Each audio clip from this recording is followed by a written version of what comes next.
Right now, you have things our ancestors could only dream of.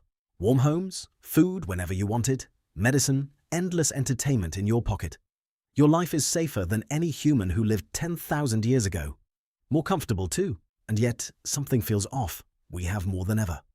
But anxiety is everywhere. So is loneliness. So is depression. So here's a strange question. Were ancient humans actually happier than us? People who had almost nothing? And here's the harder question, the one we'll come back to at the end. If they were happier with so little, what did we trade away to get all of this, to understand it? Forget what you think ancient life was like. It wasn't brutal and stupid and miserable for most of human history. We lived in small groups of hunter-gatherers, and those groups had something we have almost completely lost. Let's start with the most surprising fact. Anthropologists studied surviving tribes. They found these people worked very little, often just 3 to 5 hours a day.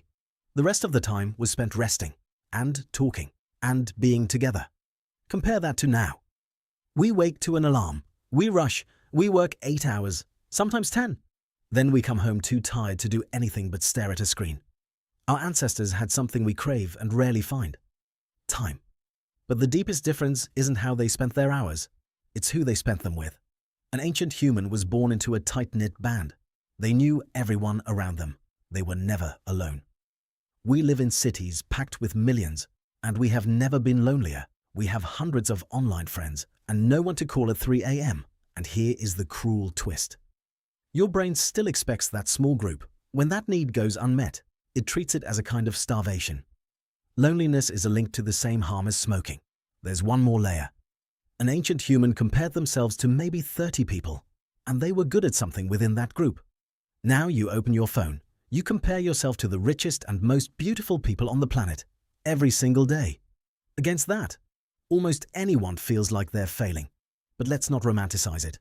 Ancient life was also short. Half of all children died young. A small infection could kill you. Many never saw 40. So no, you would not really want to trade places. The medicine, the safety, the comfort. These are gifts our ancestors would have wept for. So let's go back to where we started.